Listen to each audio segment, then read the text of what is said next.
Hello, everyone. Today, I have an amazing story for you.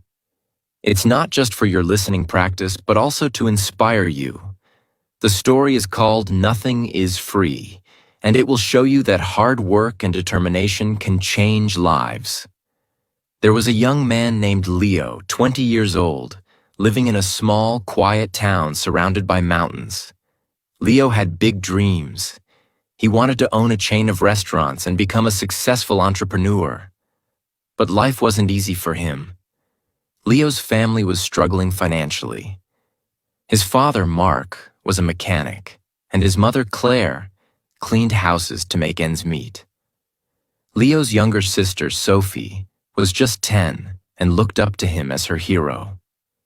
One cold evening, Leo sat outside his small house, staring at the stars. He whispered to himself, "I want to give my family a better life. But how do I start when we barely have enough to survive?"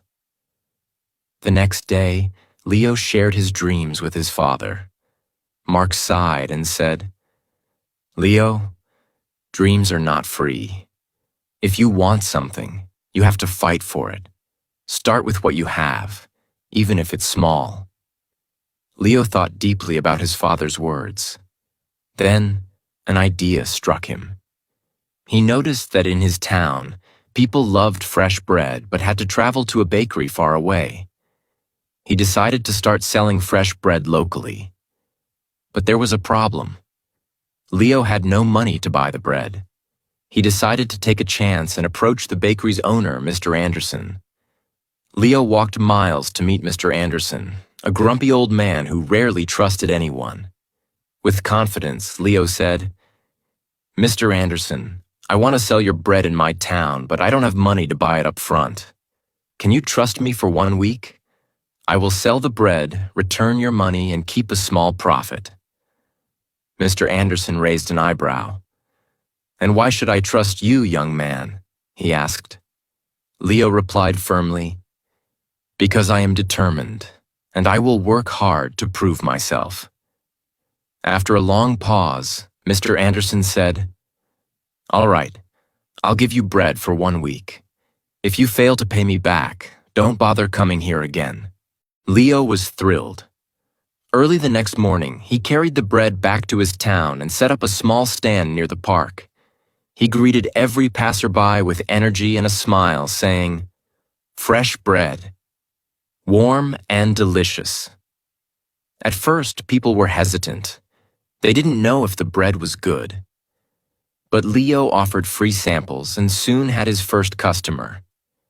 By the end of the day, he had sold all the bread and made a small profit. That evening, he returned to Mr. Anderson and paid him back. The old man nodded and said, "You kept your word. Come back tomorrow." From then on, Leo worked tirelessly. He woke up at 4 a.m., walked to the bakery, carried bread to his town, and sold it with passion. After 2 months, he had saved enough money to buy a small cart, making it easier to transport more bread. One day, a customer suggested, "Leo, why don't you bake your own bread? You're good at selling, but if you bake, you'll make more profit." This idea excited Leo, but it also scared him. He had never baked anything in his life. This was the moment where Leo realized, nothing is free, not success, not knowledge, not growth. If I want to succeed, I must take risks and learn. Leo couldn't stop thinking about the idea of baking his own bread. If he could bake, he wouldn't have to rely on Mr. Anderson, and his profit would grow. But there was one big problem. He didn't know how to bake. Leo decided to ask Mr. Anderson for help. The next morning, after delivering his payment, Leo said, "Mr. Anderson, can you teach me how to bake?" The old man frowned. "Why should I teach you?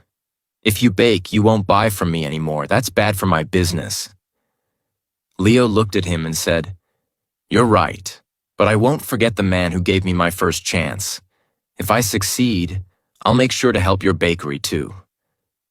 Mr. Anderson thought for a moment, then said, "Fine. But baking isn't easy. It takes time, patience, and hard work. If you're ready for that, I'll teach you. The lessons began early the next morning. Leo arrived at the bakery at 3 a.m. before the sun was up. Mr. Anderson showed him how to mix flour, knead the dough, and bake it perfectly. At first, Leo struggled. His hands hurt from kneading, and his bread came out too hard or too soft. One day, after ruining another batch of bread, Leo sat down, feeling defeated. He said to himself, "Maybe I'm not good enough for this. Maybe I should give up." But then he remembered his father's words. Dreams are not free. He realized that every mistake was teaching him something new. Giving up was not an option. The next day, Leo went back to the bakery with even more determination. He practiced every single step carefully. Slowly, his bread started improving. After 2 weeks, Mr. Anderson handed him a loaf and said, "This is perfect, Leo. You're ready." Leo was overjoyed. He rented a small oven and began baking bread at home. His family was amazed by his hard work. Sophie, his little sister, helped him pack the bread, and his mother made tea for him while he worked late into the night. Soon, Leo wasn't just selling bread. He started making cookies and pastries too. People in the town loved his products. They said, "Leo's bread tastes better than anything we've had before." But success wasn't easy. One day, a new bakery